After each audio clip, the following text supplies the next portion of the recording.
Hola, profe. Buenas tardes, profe. ¿Qué tal, profe? Buenas tardes. ¿Me escuchan? Profe, se le escucha. Se le escucha. Bien, bueno, vamos a reanudar las actividades. Les voy a pedir que silencien los micrófonos. Les voy a decir 2 o 3 conceptos importantes del desarrollo de la materia y empezamos con el tema. Les quiero decir que el sistema sigue siendo el mismo en este cuatrimestre. Las clases, les he pasado el cronograma de las clases teóricas, nos han dado más Zoom, o sea que puedo explayarme más en la materia. El objetivo es primero desarrollar el contenido teórico y después, cuando termine el contenido teórico, les voy a hacer la devolución de los prácticos. Esta clase va a tener su asistencia de la misma manera que tenía en el primer cuatrimestre, es decir, hoy, no hoy, pero mañana van a recibir las preguntas, las cuales la tienen que responder, lo que sirve de asistencia a esta clase. Entiendo que hay gente que tiene otros compromisos o pueden haber problemas de fuerza mayor, corte de luz, etcétera, que hagan de que no puedan estar presentes en esta clase, así que considero eso enviando siempre en tiempo y forma. Ustedes ya saben que hay un limitador de tiempo, no hay nota para la asistencia teórica, o es presente o ausente. Las preguntas que van a trabajar de la parte práctica tampoco tienen notas, van a tener una devolución que, como les dije, les voy a hacer más adelante, y tienen mayor plazo porque a veces le hago preguntas que les llevan a investigar y que no están en el contenido de lo que yo le di.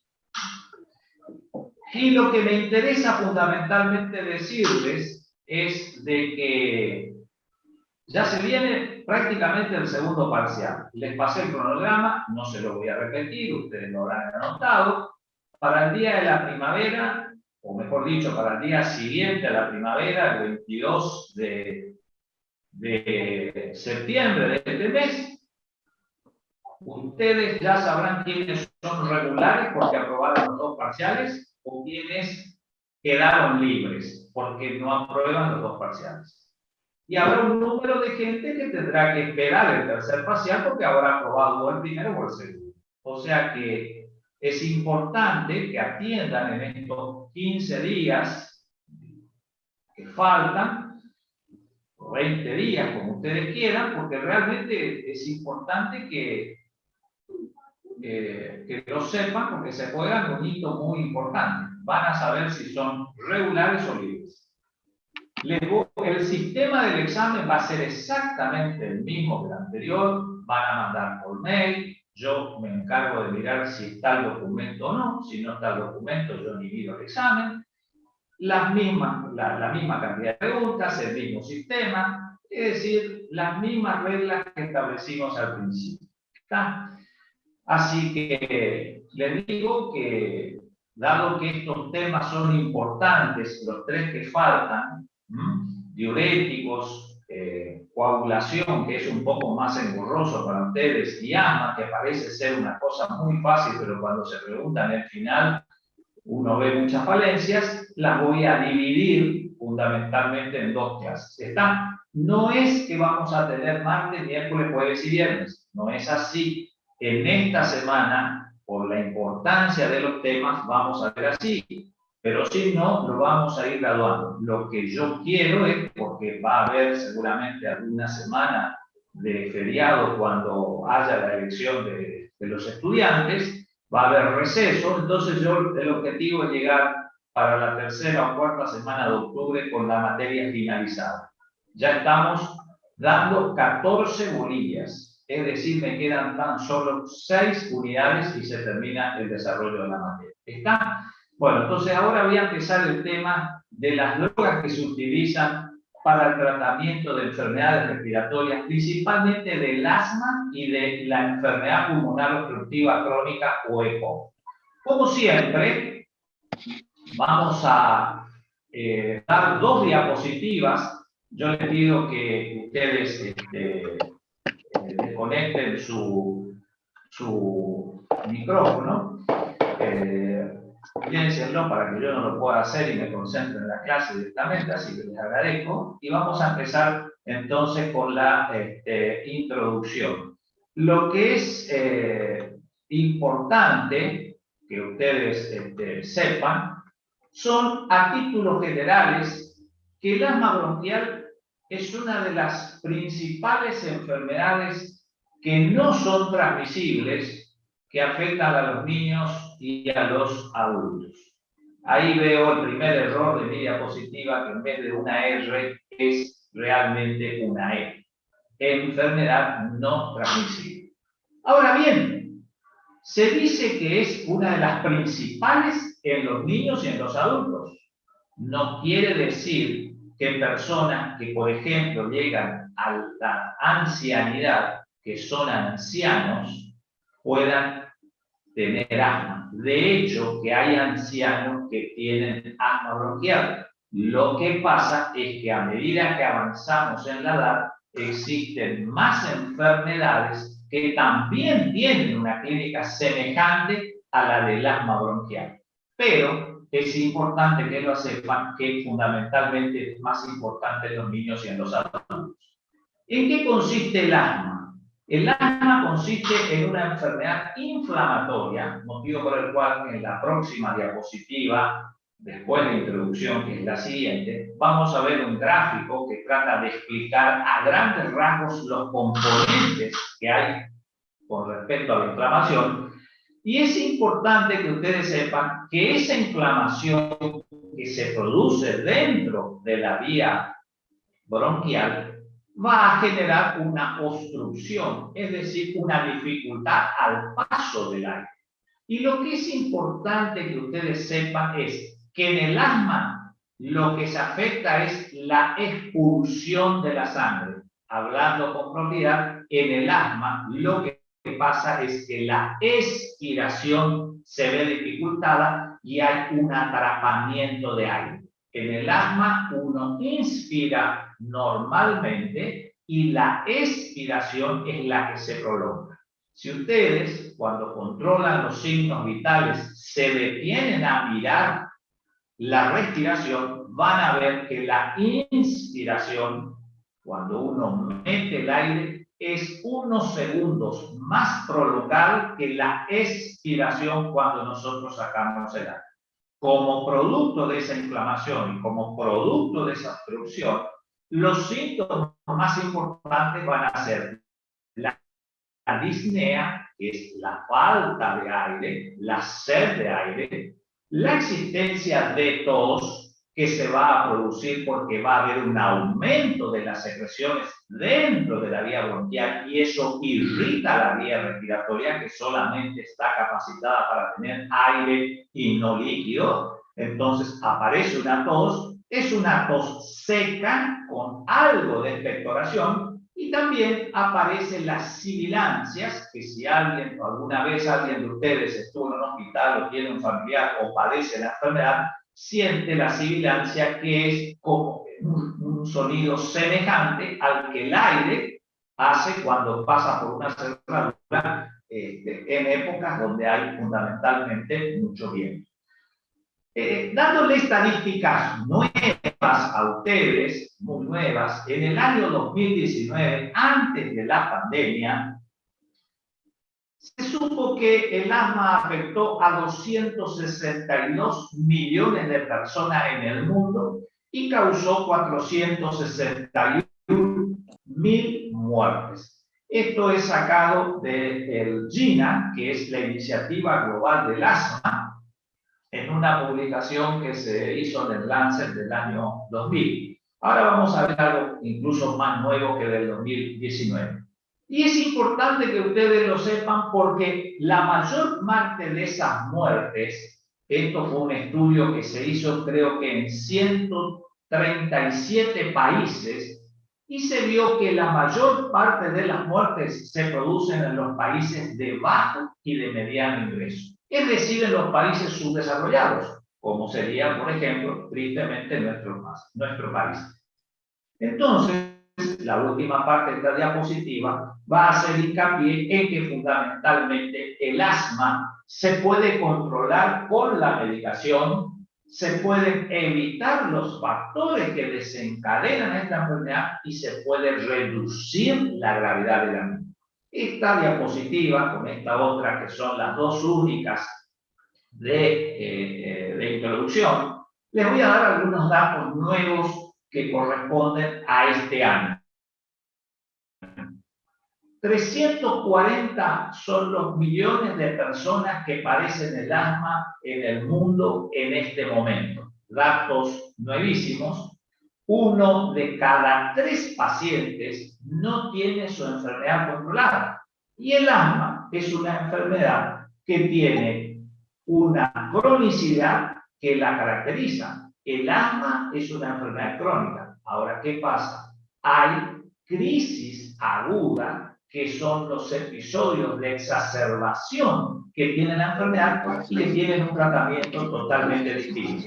Lo que es importante que ustedes sepan es que 1 de cada 3 pacientes no tiene controlada su enfermedad. También es importante que sepan que hay múltiples fármacos que han demostrado que son eficaces y seguros para la crisis de asma y también para el mantenimiento del asma. E incluso vamos a ver fármacos que son muy importantes y que son nuevos. Esto es algo que, a título informativo, nadie le va a preguntar realmente sobre estos conceptos. Yo acostumbro a darles para familiarizarlos en el tema, porque por ahí reconozco que le sirve más a otras materias que a la mía. Pero todos los 5 de mayo, hasta este año, desde hace 20 años, más o menos desde 1998, todos los 5 de mayo se celebraba el Día Mundial del Asma, World Asthma Day. En este año también se lo hizo, y se hizo por última vez este día, porque a partir del año 2022 se va a conmemorar el Día Mundial del Asma el primer martes de cada mes. ¿Y saben cuál fue el lema? Descubriendo conceptos erróneos del asma. Ese fue el motivo de la conmemoración a lo largo del mundo que se hizo este pasado 5 de mayo de 2021. Les dije que después íbamos a mostrar 2 diapositivas que sirven para que nos familiaricemos con el tema de qué es lo que produce el asma. Yo esta diapositiva la puse y la próxima vamos a ver los mecanismos del EPOC, ahora vemos los mecanismos del asma, al solo y único efecto de que ustedes sepan qué células son las que intervienen en esta enfermedad. Nadie les va a preguntar esta diapositiva, es solamente para que ustedes entiendan el concepto, la importancia que tiene el tratamiento y a qué va dirigido. Si ustedes ven en la parte central dice alergeno. ¿Qué es el alergeno? El alergeno es toda sustancia extraña al organismo, puede ser el polen, puede ser el pelo del gato, puede ser la flor X, que es típica de esta zona del año, y ese alergeno siempre es reconocido por lo que son las CPA, que son las células presentadoras de dendritas. Son la primera parte de nuestro sistema inmunológico que tiene como función reconocer a un organismo extraño. Y esa célula presentadora de antígenos, o CPA, siempre va a mandar la información a los linfocitos. Los linfocitos son uno de los 5 tipos de glóbulos blancos y esos linfocitos son los que van a producir una serie de sustancias que se llaman citoquinas y van a interactuar con otras células como son los eosinófilos, que es otro tipo de células blancas. Los eosinófilos tienen un rol muy, pero muy importante cuando hay una causa alérgica. Y la otra célula que va a interesar mucho es la célula cebada o mastocito. El mastocito o célula cebada es una célula que va a producir fundamentalmente la histamina. Y como todos sabemos, la histamina es una sustancia que produce broncoconstricción, que produce vasodilatación, que van a ser elementos que van a estar muy desarrollados en la inflamación. Y por supuesto que lo que va a ocurrir cuando se liberan estas sustancias, como ustedes ven ahí, dice vasodilatación y formación de nuevos vasos. Esto es importante porque al haber una vasodilatación va a haber edema, es decir, sale líquido al intersticio, entonces se produce el edema de la mucosa fundamentalmente.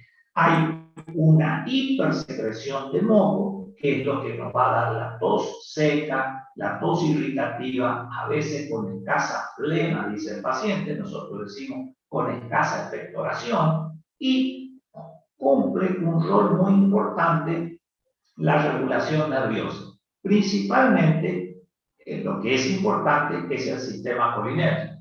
¿Se acuerdan cuando nosotros vimos la clase de parasimpáticos miméticos? Vimos que la acetilcolina en exceso, que producía broncoconstricción, disminuía la luz bronquial. ¿Por qué producía broncoconstricción? Porque teníamos una serie de receptores carínicos allí. Entonces, por eso se producía la broncoconstricción. Y en los casos crónicos del asma, que termina en un EPOC o bien del EPOC, lo que aparece es una hipertrofia de las células del músculo liso, que son importantes. En conclusión, en el asma se afecta la mucosa, se afecta la submucosa y en el EPOC, fundamentalmente, aparte de eso, como vamos a ver, también hay una hipertrofia de las células musculares lisas de la vía respiratoria. En un asma de reciente comienzo no va a haber hipertrofia de la capa muscular. Entonces, si ustedes me acompañaron escuchando y interpretando esta diapositiva, ¿qué podemos resumir? ¿Qué es lo que les tiene que dejar de mensaje esta diapositiva?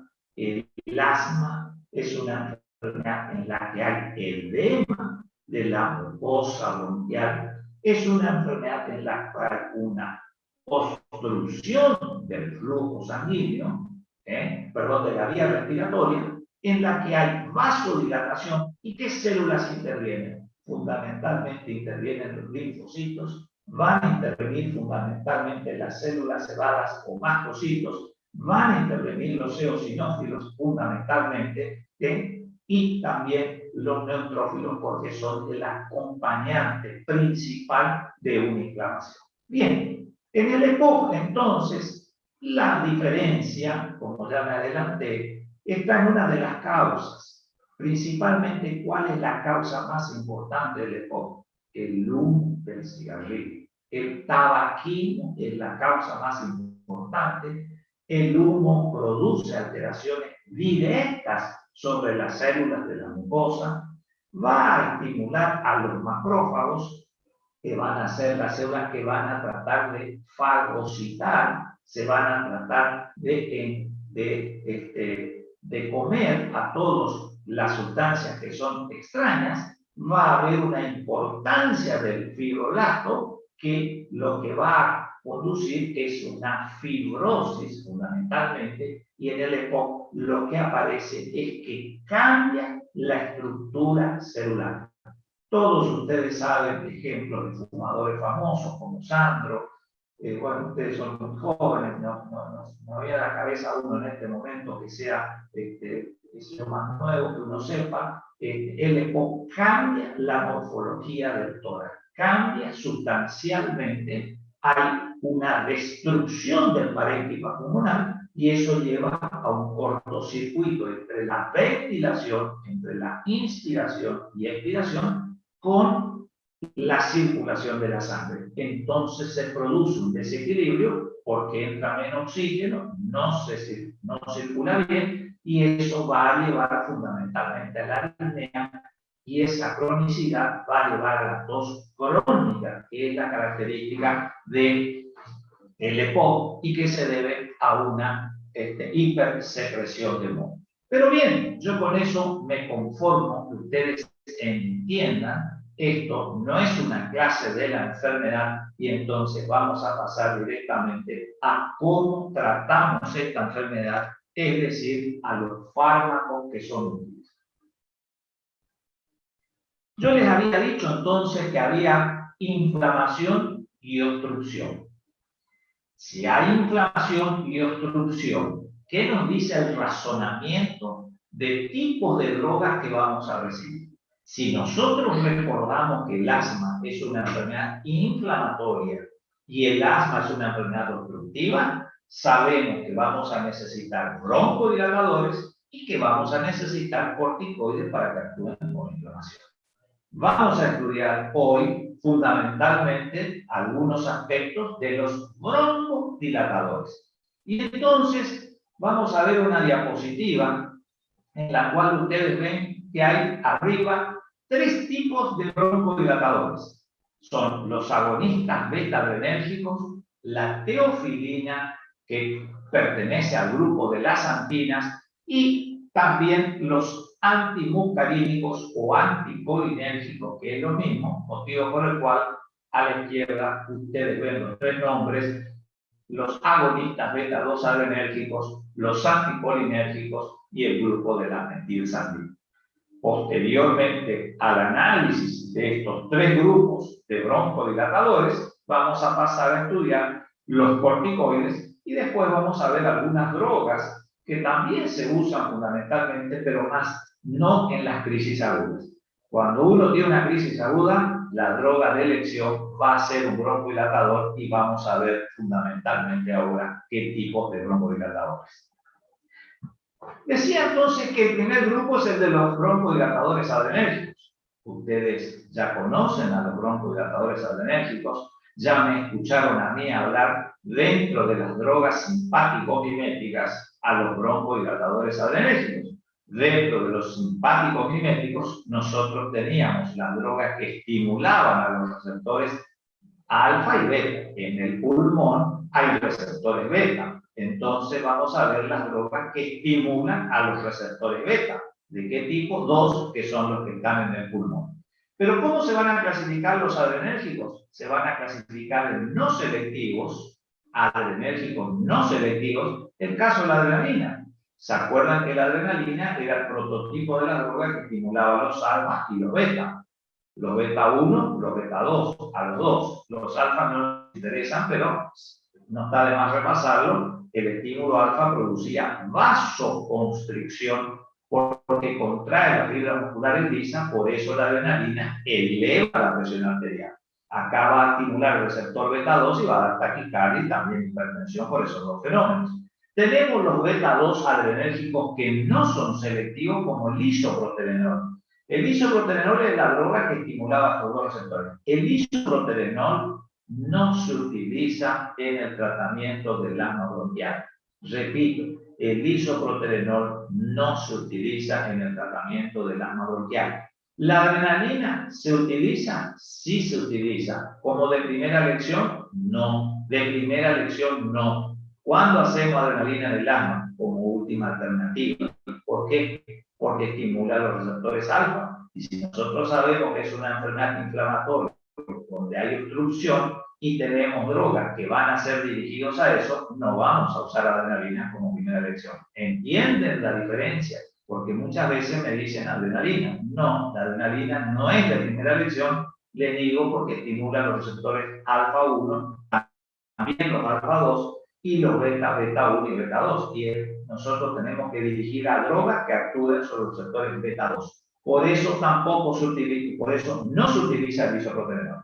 Y ahora sí vamos a tener los adrenérgicos beta 2 selectivos. Le estoy dando tiempo incluso para que ustedes anoten. Los adrenérgicos beta 2 selectivos. Y dentro de los adrenérgicos beta 2 selectivos tenemos, en realidad hoy en día, tenemos 3 grupos. Acá yo les puse 2 por una razón de espacio. Pero son 3. Lo de vida media corta, que es el salbutamol. Salbutamol es la droga de elección en el tratamiento de la crisis asmática. Les recuerdo, ustedes ya lo saben porque lo vimos en simpático mimético y es pregunta de examen. ¿Por qué? Porque era una enfermedad muy frecuente se ve mucho en las guardias y es una enfermedad que, como produce insuficiencia respiratoria, si uno no la trata, puede producir la muerte del paciente. Aparte del salbutamol, tenemos el fenoterol, que tiene retina, uno de los nombres comerciales más comunes era el Verotec, y también el clenbuterol, ¿sí? Que es una, clenbuterol creo que era el Verotec, ahí me dudé. Pero bueno, la droga es salbutamol, el clenbuterol y el fenoterol. También está la terbutaline, que cuesta un poco conseguir hoy en día. ¿Cuál se usa fundamentalmente? Salbutamol. ¿Hay en el comercio? Sí. ¿Siempre hay? Sí. Pero por ahí uno puede usar excepcionalmente cualquiera de las otras. Y después tenemos las que son de vida media larga, y yo les puse acá ultra larga. En realidad, si ustedes quieren saber farmacológicamente, de vida media larga es el salmeterol y el formoterol. Esas son las dos drogas de vida media larga. Y de vida media ultra larga o acción muy prolongada son el indacaterol, el olodaterol y el binanterol. Suele ser pregunta de examen habitualmente porque es importante que ustedes entiendan qué tratamos en el asma bronquial. Nosotros habitualmente cuando decimos asma bronquial, por definición nos estamos refiriendo a lo que es el episodio agudo de la enfermedad, que en realidad no se debe llamar asma bronquial, sino crisis asmática aguda. Un paciente que entra con disnea, tos, sibilancia, una guardia, y uno lo ve azul, así no lo ve azul, pero que le falte el aire, tiene una crisis asmática. El paciente fuera de la crisis asmática sigue teniendo el asma bronquial. Bueno, ¿qué es lo que nosotros usamos? El salbutamol. Vamos a usar una droga de vida media corta. No vamos a ocupar el receptor con una droga de vida media larga. Y las drogas de acción ultra larga se usan en la enfermedad pulmonar obstructiva crónica. Yo les había preparado una pregunta precisamente donde lo digo muy de paso, pero para que ustedes busquen, para que ustedes investiguen, en el caso de estas drogas de vida media muy larga, indacaterol, olodaterol y binanterol. Eso es para el EPOC, jamás para un asma bronquial aguda. Y la diferencia está que el promedio de vida, como vamos a ver más adelante, me adelanto, es de 24 horas y alguna de 40 horas. Entonces, no le podemos dar una droga. Y ojo que viene en polvo para inhalación, como lo vamos a ver dentro de un ratito. Entonces, no se confundan, porque a veces el paciente tiene. ¿Por qué? Porque si tiene un asma controlado, por ahí no necesita del salbutamol, porque no tiene crisis. Entonces, para el mantenimiento, su neumonólogo le pudo haber dado una de estas drogas. Por eso es importante que ustedes, como futuros licenciados de enfermería, sepan la importancia de qué tiene una vida media larga, cuál no la tiene y qué se trata en una patología aguda. Entonces, acá a los fines didácticos le puse a todo junto, pero el salmeterol, el formoterol en promedio 12 horas de vida media, las otras cortas 6 horas de vida media, y el INDA, el VIGA y el OLO tienen una vida media de 24 para arriba horas, o sea que hay una gran diferencia en el medio. ¿Qué importancia tienen este tipo de broncodilatadores adrenérgicos? Que son los más potentes que hay como broncodilatadores. Los corticoides, los otros, como las metilxantinas y los anticolinérgicos, también tienen una acción broncodilatadora. Los corticoides, por supuesto que son drogas antiinflamatorias, pero como broncodilatador, la escala es los beta-2, después de los beta-2 vienen los anticolinérgicos y por último la xantina, que es muy débil o con nula acción, que tiene como broncodilatador, sirve, como vamos a ver, más para otras cosas. Pero esto es el concepto de lo que ustedes tienen que saber. ¿Qué drogas entonces repasamos hasta acá? Vida media corta, salbutamol o cualquiera de los otros. Si se estabilizó o es de noche, se puede dar, por ejemplo, salmeterol o formoterol, porque tiene una vida media de 12 horas. Y si es un EPOC, usamos cualquiera de los tres últimos, indacaterol, binanterol holodaterol, y cuando estamos en una crisis asmática que el paciente no cede, sigue en insuficiencia respiratoria, va a ir a un respirador, vemos que hay una dificultad para retrogradar con los corticoides más estas drogas, y bueno, el paciente va a recibir seguramente adrenalina subcutánea o, en el último de los casos, adrenalina endovenosa, con todos los cuidados que realmente uno debe tener. ¿Cuáles son los fármacos prototipos? Como dijimos, el salbutamol de vida media corta, el salmeterol de vida media larga. Es una diapositiva al solo efecto de que ustedes tengan la idea de cuáles son los fármacos prototipos. Se sobreentiende que nadie de nosotros sabemos si trabajamos en química, así que no es necesario que sepan la estructura química. Y entonces vamos a estudiar, ¿qué cosa? La farmacodinámica de los broncohidratantes. Ustedes en la segunda clase me escucharon hablar a mí de receptores de farmacología. Y dijimos que había 6 tipos de receptores de farmacología.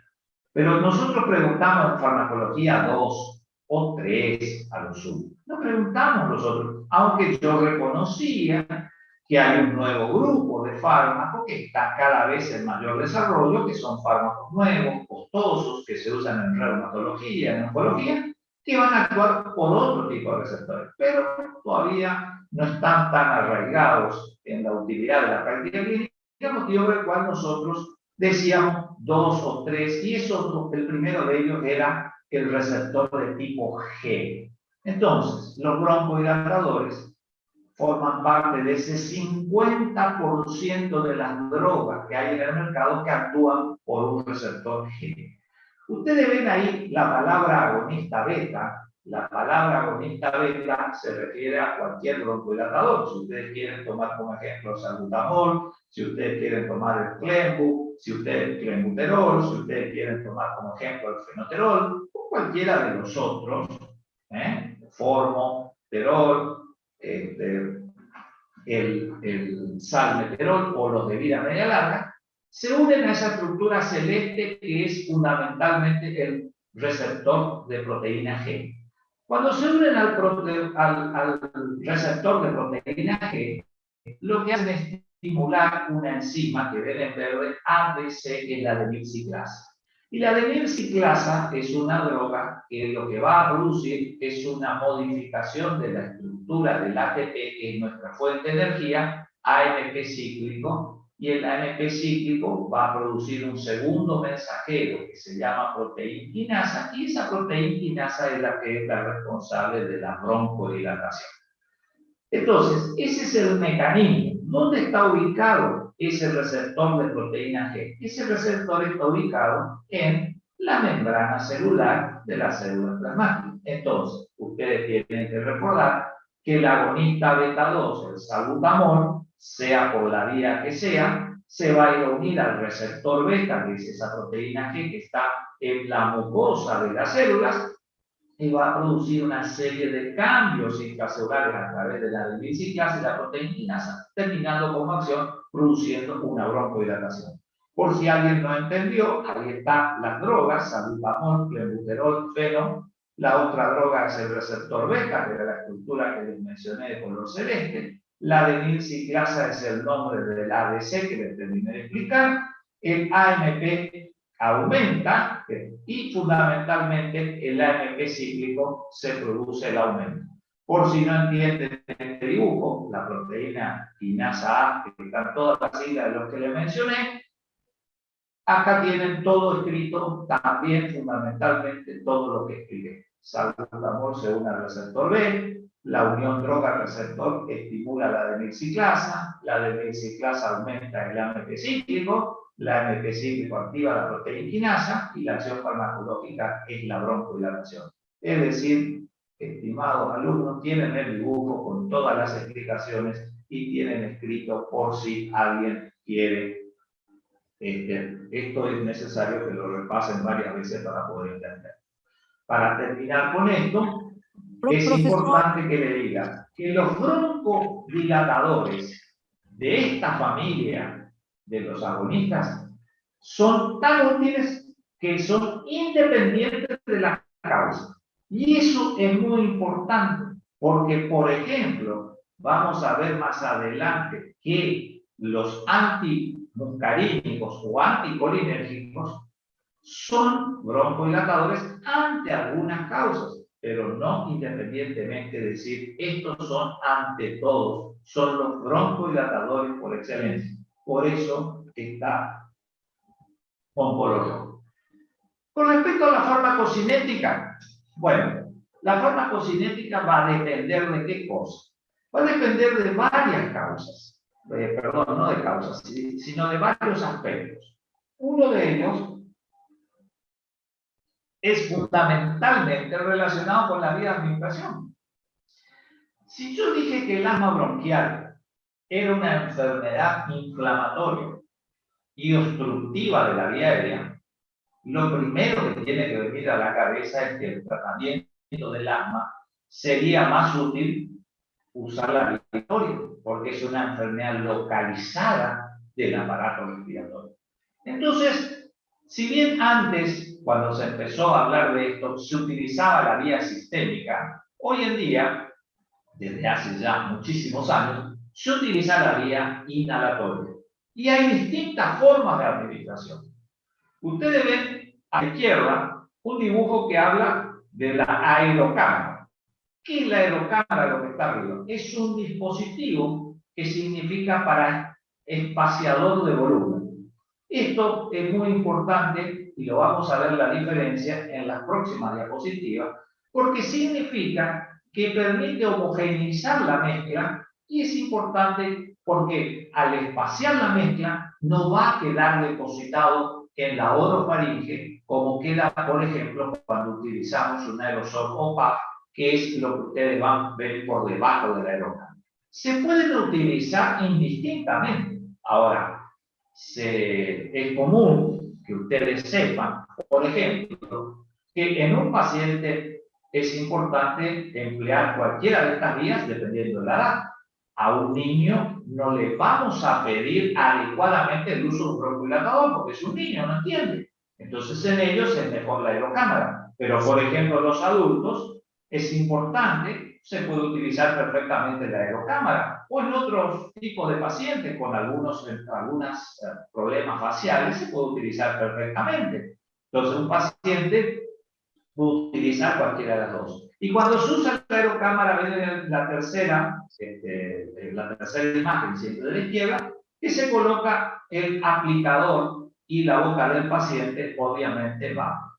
¿Qué le da la idea si uno mira del primero al último? Que la aerocámara significa un espaciador de volumen que es muy útil. Y ven a la izquierda algunas presentaciones comerciales del salbutamol en aerosol, del salbutamol que viene también en solución para inhalar y del salbutamol en jarabe. ¿Qué significa esos tres dibujos a ustedes? Lo que significa es que estamos estudiando farmacocinética y entonces sabemos que el salbutamol se puede absorber tanto por la vía inhalatoria a través del aerosol, se puede absorber a través de la vía digestiva, como se utiliza cuando uno emplea el jarabe, y se puede utilizar también en soluciones para nebulizar, utilizando obviamente siempre la vía respiratoria.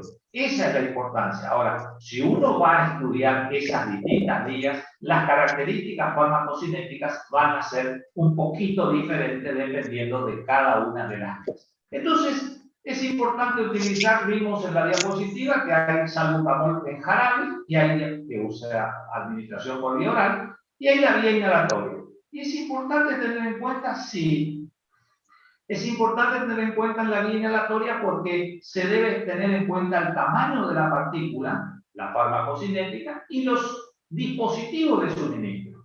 Esto es importante en esta enfermedad. ¿Por qué? Porque nosotros conocemos la forma más común del aerosol, el PAF, que es la forma en que sale el aerosol, de la aerosol terapia o vía inhalatoria. También ustedes tienen que saber que existen cámaras espaciadoras. Hay presentaciones comerciales que vienen con el kit. Significa aerocámara más el aerosol, por supuesto que tienen un costo mucho más elevado. Están los inhaladores de polvo seco. Los inhaladores de polvo seco, ¿sí?, son importantes porque son los que permiten mantener fundamentalmente, ¿en qué cosa? Mantener la broncodilatación en la enfermedad pulmonar obstructiva crónica. Y no tienen un mecanismo, mejor dicho, totalmente diferente al de los aerosoles. Y como vimos, la vía oral tiene algunas características que son importantes. El tamaño de la partícula, para que ustedes sepan, entre 1 y 5 milimicras, es importante porque algunas de ellas van a quedar fundamentalmente en la orofaringe. Y es un pequeño porcentaje el que va a pasar fundamentalmente al pulmón. Y acá ustedes ven MDI arriba del aerosol, que significa en inglés inhalador de dosis medida. MDI significa inhalador de dosis medida. Yo creo que la mayoría de ustedes saben que cada vez que accionamos ese aerosol sale una determinada cantidad porque hay una válvula. Eso sí, lo tenemos que hacer adecuadamente con la técnica.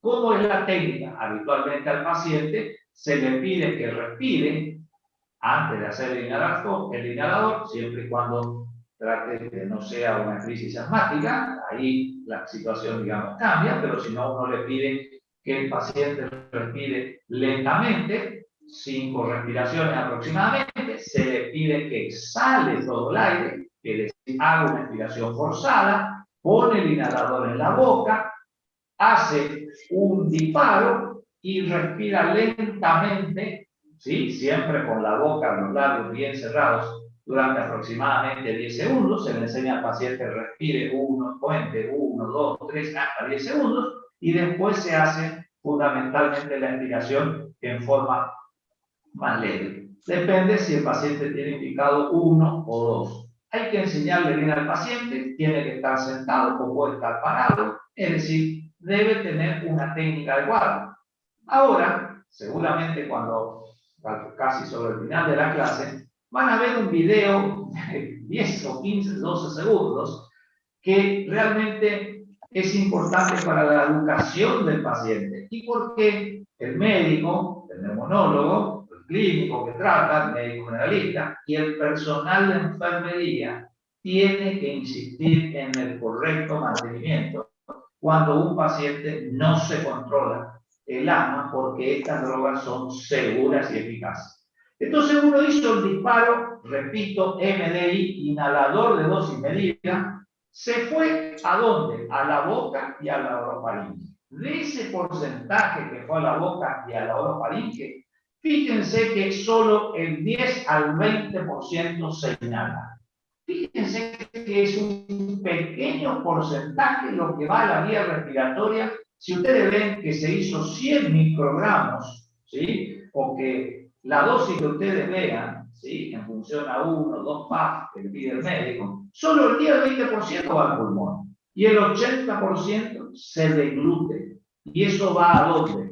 Va al tubo digestivo. Del tubo digestivo por la sangre por el sistema de la vena porta pasa al hígado, se produce un gran metabolismo en el hígado y eso alcanza la circulación sistémica. Y eso es lo que da los efectos secundarios. Por eso es importante hacer bien la técnica. Cuando nosotros no realicemos correctamente la técnica, muchas veces, o utilizamos dosis más altas de lo que debemos, vemos muchas reacciones adversas del paciente.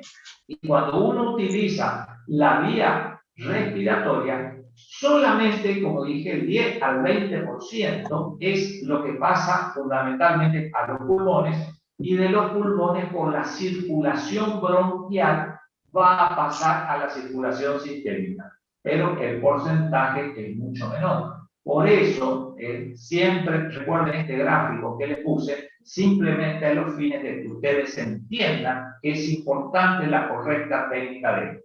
Acá vemos en esta diapositiva, que es para que ustedes entiendan cuánto es lo que se deposita en el pulmón y cuánto se deposita en la boca, dependiendo el tipo de dispositivo que uno tenga. Y cuando uno utiliza el nebulizador clásico, solamente el 8% es lo que le llega al pulmón. El 82% queda en la boca. Fíjense, sacado esto, como ven ahí, la Sociedad Española de Neumología. Siempre se supo, y a veces uno abre el goteo porque el paciente está mal, respira mal, se desespera, la nebulización a más no poder. Entonces, realmente hay que entender el mecanismo. Cuando uno utiliza, ahí dice cartucho presurizado, pero es el aerosol MDI, que era inhalador de dosis medida, el 9%, prácticamente solo un poquito más. Eso, cuando está en forma presurizada con cámara, ya sube el porcentaje. Y fíjense la novedad. Cuando uno usa el polvo seco para inhalar, es el porcentaje más alto, el 25% llega al tejido pulmonar. Por eso es que los inhaladores de polvo seco se usan en la enfermedad pulmonar crónica, que como lo dice su nombre, son episodios prolongados que no tienen tantos episodios agudos. Por eso en la base uno utiliza el polvo seco, porque es la forma que uno tiene a ese pulmón dañado de hacerle llegar más drogas. Bueno, espero haberles convencido de dos cosas a este momento, que es de que la técnica es correcta, de que la droga de elección es el salbutamol, ¿sí? Y que los polvos secos no deben confundirse porque a veces tienen los pacientes, me han tocado ver a mí, por eso le digo del hospital, que uno se confunde y hace lo que no debe en un episodio de disnea, de una crisis asmática, porque tiene un episodio agudo, le pone polvo seco para nebulizar. Entonces, que sepan que esos distintos dispositivos tienen como importancia, no es que solamente lo quiere hacer la industria más cara, sino que tienen importancia. Concretamente del salbutamol, repasamos y dijimos que tiene una vía inhalatoria o vía oral, y esto sí es pregunta de examen, y es pregunta fundamental porque es lo que ustedes ven en la guardia. Cuando ustedes dan por vía inhalatoria el salbutamol, el inicio de acción es rápido, 1 a 5 minutos, la máxima activación, la máxima acción farmacológica está alrededor de la hora y dura de 3 a 4 horas. Esto es lo que produce el salbutamol. La vía oral fundamentalmente tiene una absorción que no es permanente y también es importante saber que produce más reacciones adversas.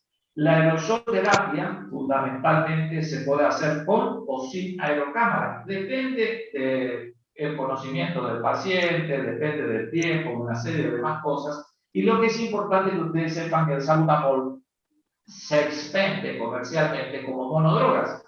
Y las diapositivas que ustedes habían visto anteriormente eran ejemplos de monodrogas, pero el salbutamol viene asociado a la beclometasona, que es el principal corticoide, y también el salbutamol viene asociado al ipacropio, que es el principal anticolinérgico, el primero de ellos, lo cual incrementa sustancialmente su costo.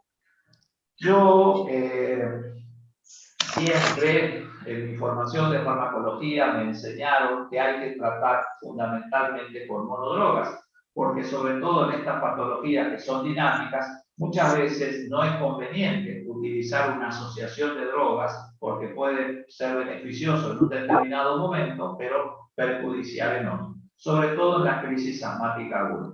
Entonces, sepan de que si es una crisis asmática aguda es el salbutamol, y si tienen que usar beclometasona es preferible que usen con otro aerosol. A veces, bueno, la crisis hace de que uno a veces haga las dos cosas porque el paciente ya lo tiene, no puede comprar, pero fundamentalmente quiero que sepan que no sería lo más ideal desde el punto de vista farmacológico. Recuerden, por vía inhalatoria, la acción del salbutamol es rápido y eso lo va a diferenciar de las otras drogas que vemos después, que es el salmeterol y las otras.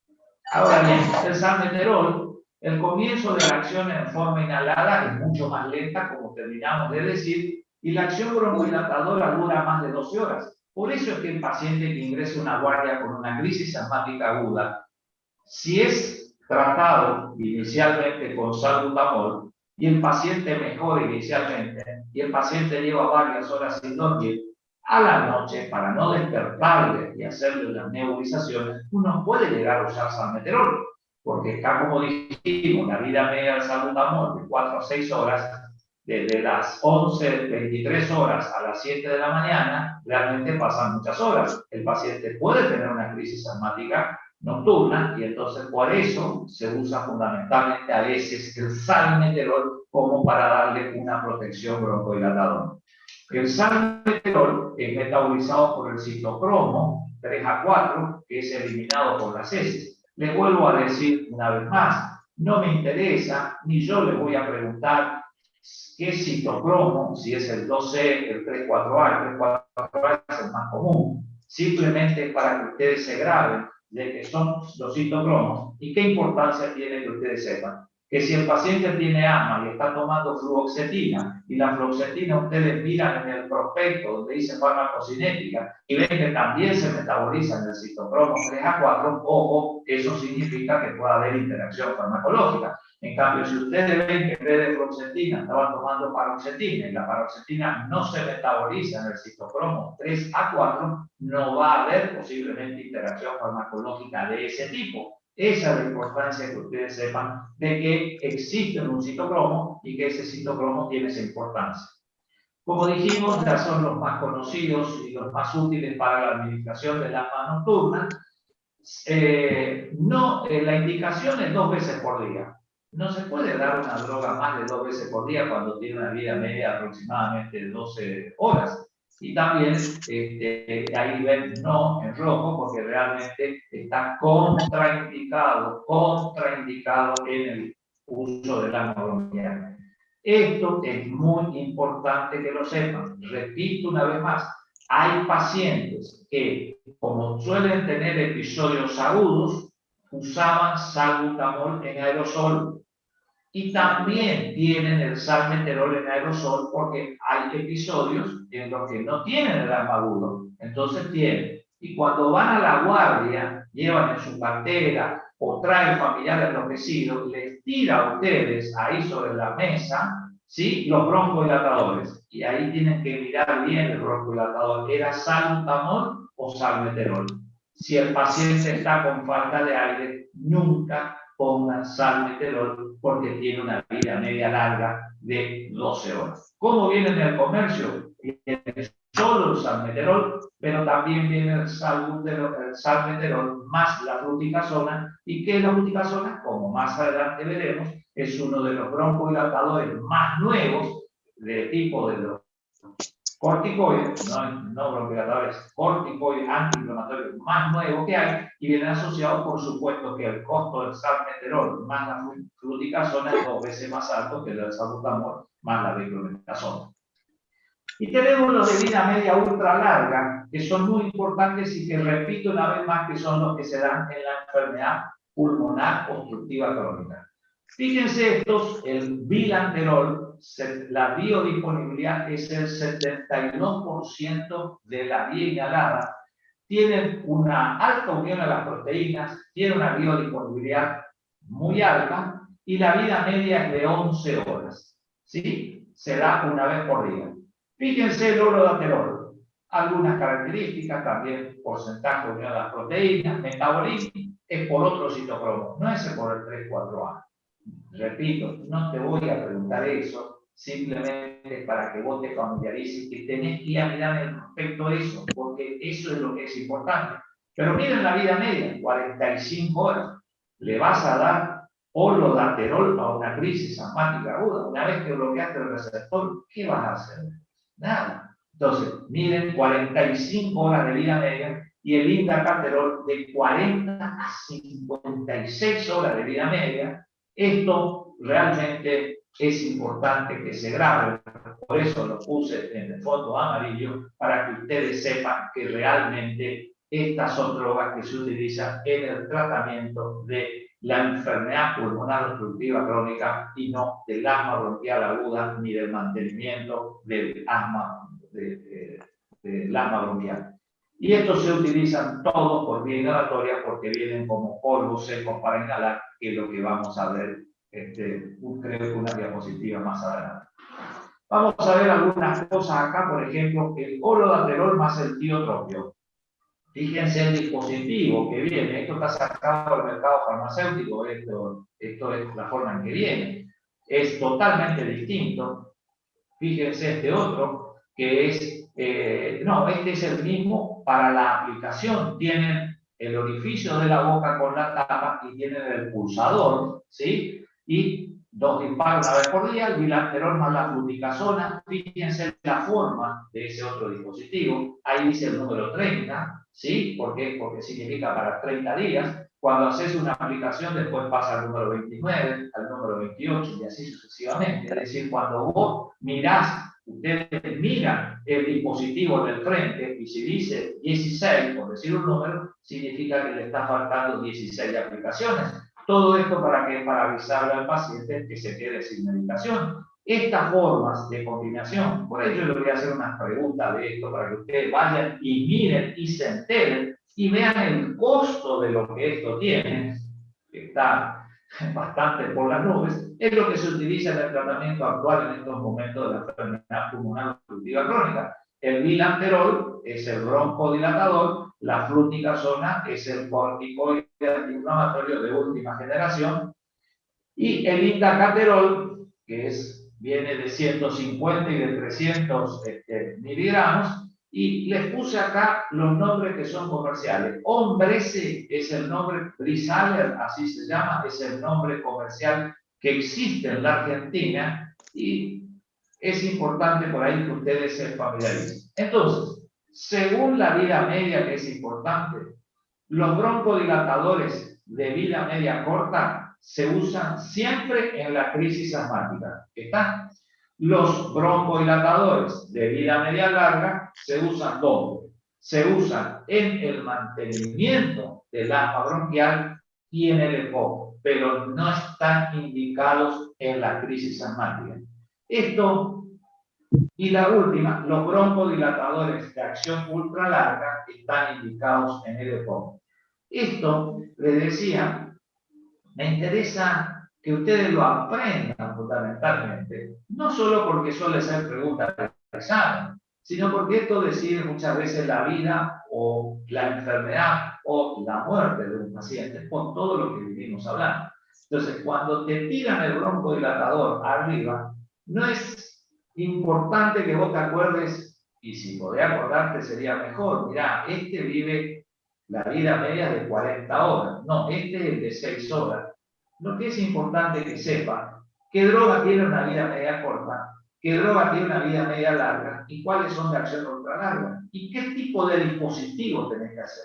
Eso es lo que es importante y son los cuidados de enfermería que hay que tener en cuenta en esta enfermedad que es sumamente frecuente, que da un estrés cuando el paciente llega a la guardia, porque realmente tenés que estar encima, el paciente está ansioso, la familia está ansiosa y no hay margen para una iatrogenia, es decir, para hacer lo que uno fundamentalmente no tiene que hacer.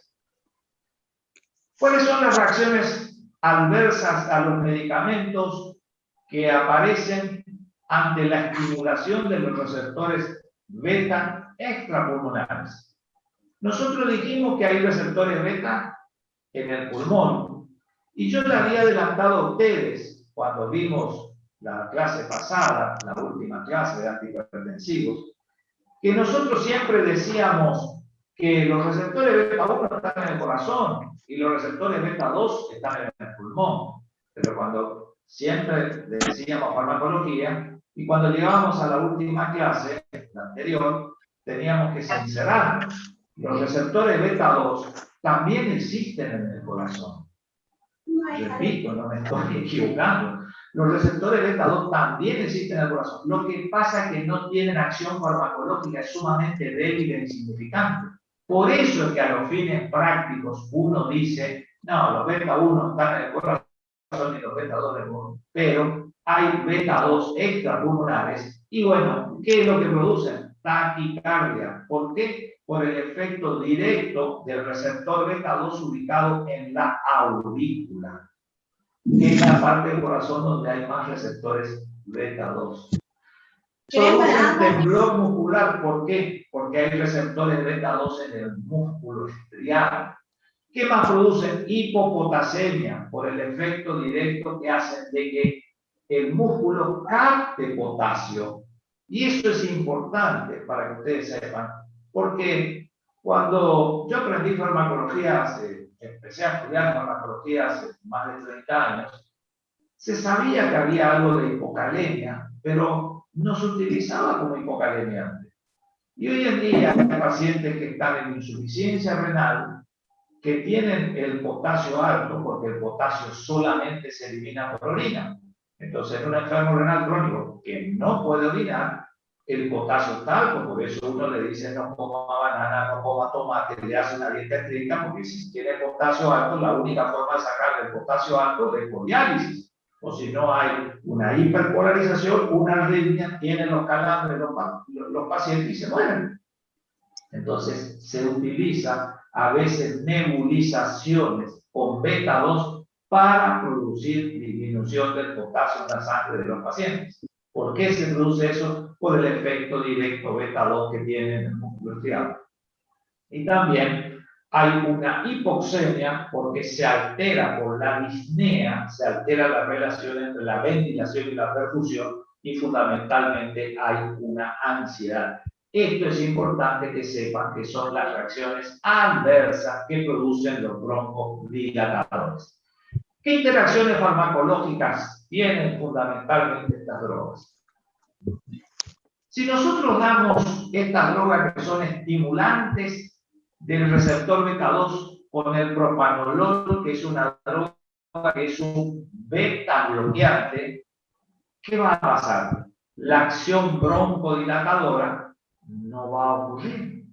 Por eso es importante que ustedes entiendan que a un paciente que está con asma bronquial y, por ejemplo, hipertensión, no pueden tratar la hipertensión con un broncodilatador, con un beta bloqueante como el propanolol.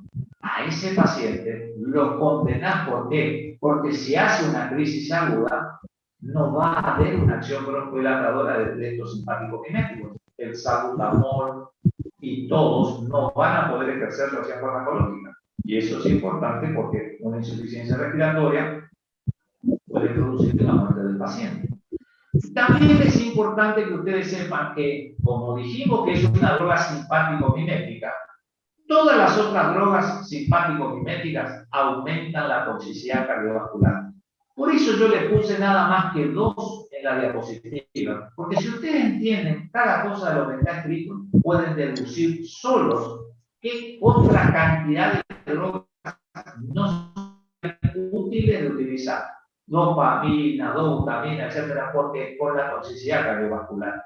¿Qué podemos decir a nosotros si un paciente ingresa por una crisis de asma, tiene una insuficiencia respiratoria leve, nos equivocamos en el tratamiento, el paciente hizo una insuficiencia respiratoria grave, un paro cardiorrespiratorio, una fibrilación ventricular y salimos a decir que el paciente está muerto? El error es catastrófico. Entonces, recuerden que las interacciones farmacológicas son importantes. Y lo que yo quiero que recuerden es que la hipertensión y el asma es una situación muy común. Porque la hipertensión, como ya vimos, es muy común. Y el asma, estamos hablando que es una de las enfermedades no transmisibles más frecuentes. ¿Es común ver las dos juntas, la asociación? Sí. ¿Qué drogas no tienen que utilizar como antihipertensivo? Beta bloqueante, propanolol, clarísimo. Y si el paciente viene mal y van a utilizar otra droga simpático-mimética, acuérdense que si bien es importante que el paciente mejore la respiración, mejore la insuficiencia respiratoria, también es importante cuidar el corazón para que no haga una arritmia y tenga la muerte del paciente. ¿Está? Entonces, eso es fundamental. ¿Qué cuidados de enfermería? Dentro de los cuidados de enfermería, acá es 10, o sea, tengo tiempo todavía. Dentro de los cuidados de enfermería, en esta primera parte que son los cuidados de enfermería, yo les voy a poner nada más que conceptos generales. Y a medida que nos vamos metiendo en los grupos farmacológicos progresivos, vamos familiarizándonos más con los cuidados de enfermería típicos de ese grupo de drogas. Entonces, la educación del paciente. El asma es una enfermedad muy importante en la cual la educación es fundamental y el rol que tiene el enfermero al estar en contacto con los pacientes es fundamental.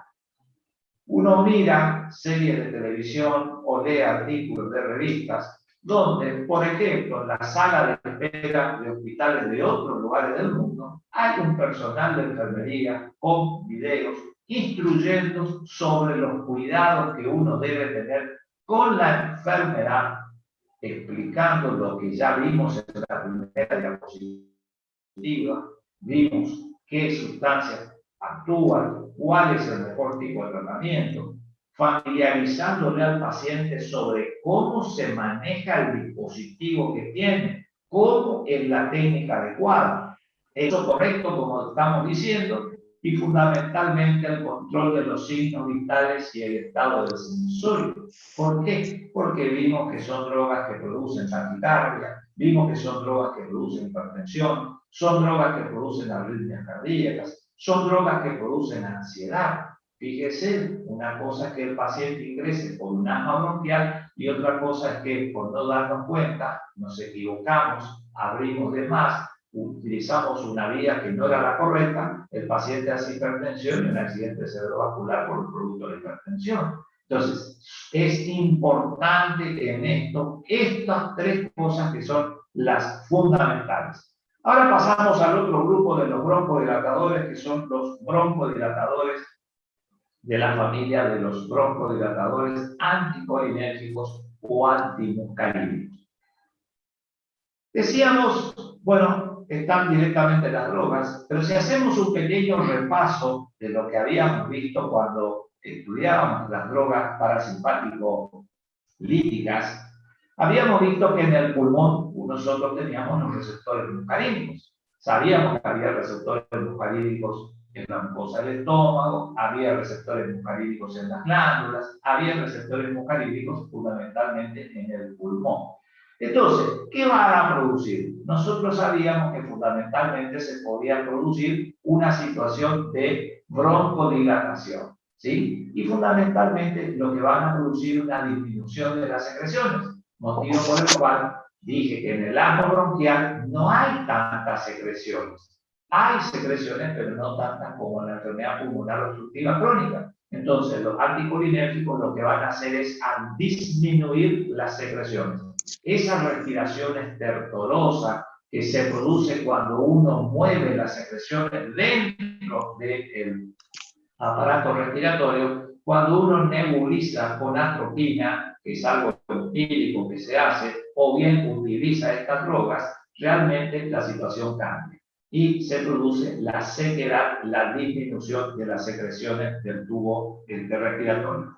¿Cuáles van a ser los anticolinérgicos? El ipatropio, el tiotropio, el glucopirronio, el umeclidinio, y lo importante es recordar, como dijimos al principio, que son menos eficaces como broncodilatadores y no van a ser broncodilatadores ante todas las causas. Entonces, si ustedes leen un libro no muy actualizado de farmacología, encontrarán al ipatropio y también podrán encontrar el tiotropio. Ahora, el glucopirronio y el umeclidinio no lo van a encontrar. Son drogas más nuevas que ya se comercializan en la Argentina, por eso yo les puse en esta diapositiva. Son de elección fundamentalmente en la enfermedad pulmonar obstructiva crónica y también son de elección en los asmáticos no controlados con los agonistas beta 2. Eso es importante que ustedes lo sepan. ¿Cuándo usan esto? ¿Primera lección? No. En el asma. ¿Primera lección en el EPOC? Sí. En el asma, segunda lección. ¿Qué significa segunda lección? Significa que cuando realmente el paciente es una droga que de segunda lección, significa que no responde al tratamiento fundamentalmente, no responde básicamente al tratamiento con la primera línea, que son las otras drogas. Entonces, repito, de elección en el EPOC y como segunda alternativa en el asmático cuando no respondió inicialmente al tratamiento de la abstinencia. Hipratropio, tiotropio, glucopirronio y umeclidina. ¿Está? Bueno, vamos a estudiar un poco la farmacodinámica de estas drogas. ¿Qué era la farmacodinámica? Era la rama de la farmacología que estudia cuál es el mecanismo de acción de las drogas y cuál es el efecto farmacológico de las drogas. Las dos cosas o cada una de ellas por separado. Recuerden que no todas las drogas uno sabe el mecanismo de acción, sino que a veces uno sabe la acción farmacológica. Hay nuevas drogas de la familia de los antiepilépticos que uno sabe que producen modificaciones sustanciales de la enfermedad de la epilepsia, pero no sabe exactamente el mecanismo de acción y se postulan una serie de hipótesis. Acá vamos a estudiar la farmacodinámica. ¿Y qué vemos en este gráfico? En este gráfico lo que intentamos ver es fundamentalmente que el sistema parasimpático, ¿se acuerdan que tenía dos neuronas? El sistema parasimpático tenía una primera neurona que viene dentro del neuroeje y hacía una sinapsis en los ganglios autonómicos. Y allí, en esa sinapsis del ganglio autonómico, nacía la segunda neurona, que era la llamada neurona postganglionar. Ustedes recordarán que en el ganglio simpático el mediador es la acetilcolina.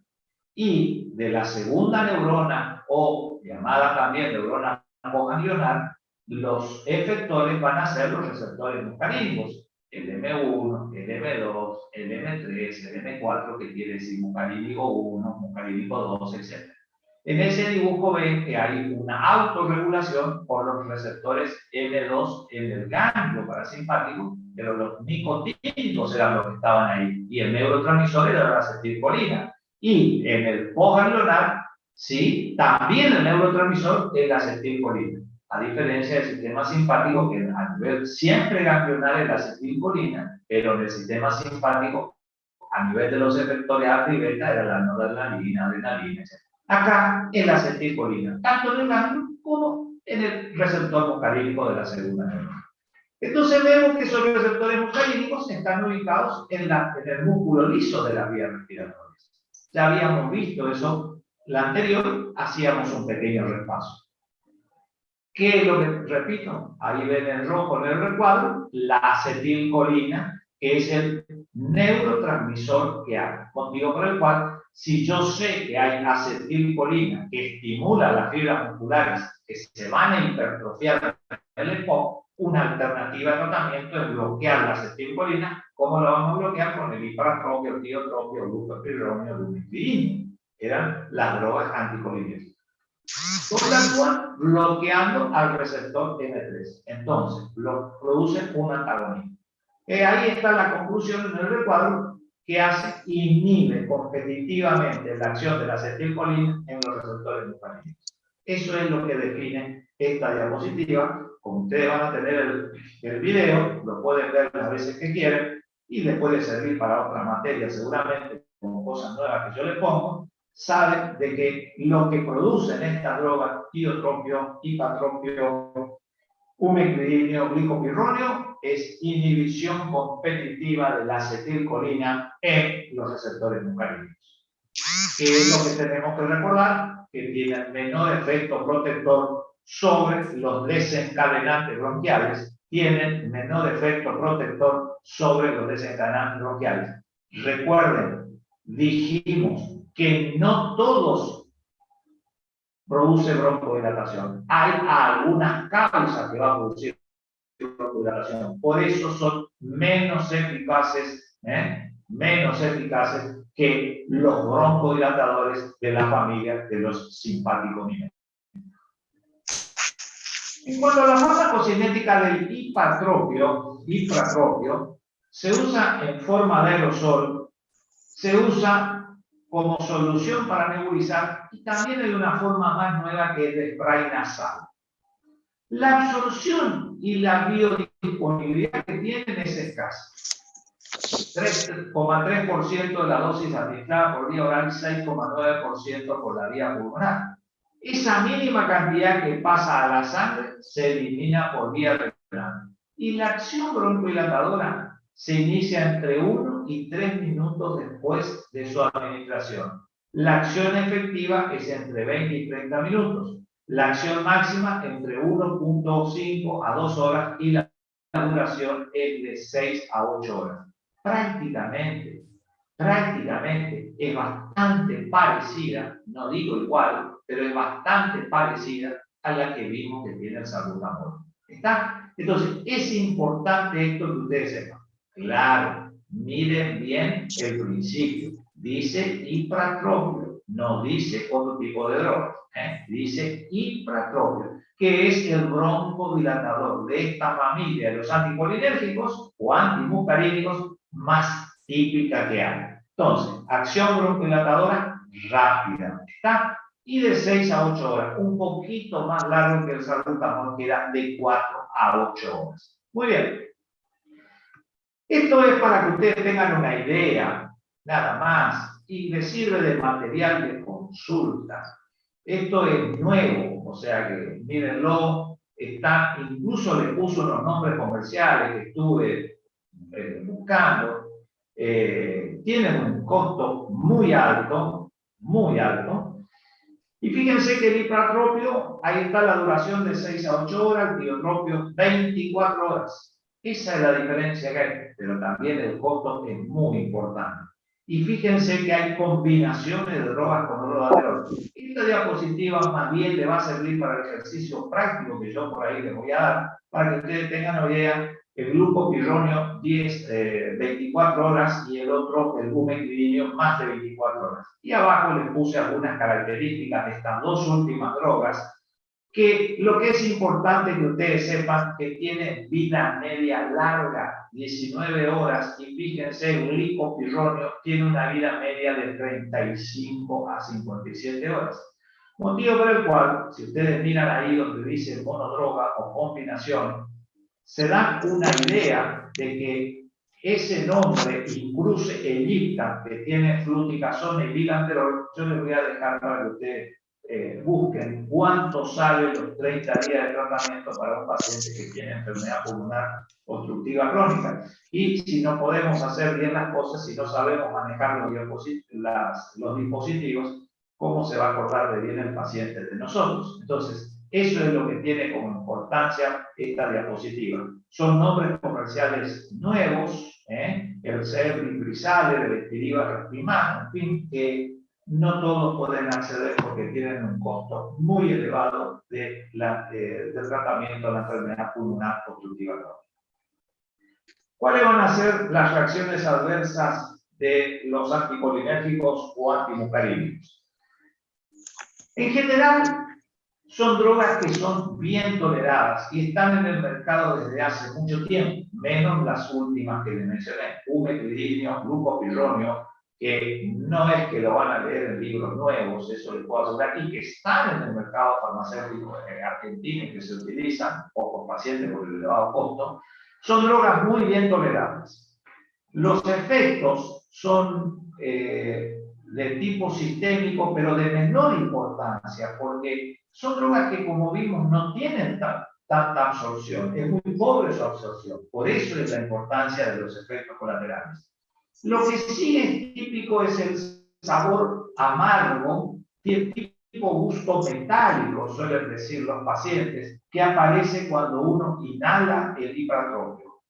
Como es un anticolinérgico y produce sequedad del tubo digestivo, por eso produce la boca seca, 10 a 15%. Eso es típico del paciente. Prácticamente, si no tiene boca seca, prácticamente uno dice que no es la droga. Cuando el paciente dice uso en aerosol, yo suelo preguntarle, como le preguntaba antes cuando hacía clínica general, dígame, ¿usted tiene seca la boca o tiene húmeda? Y esa es la diferencia fundamental. Si uno está nebulizando con el anticolinérgico, produce disminución de las secreciones, porque bloquea la acetilcolina en el receptor.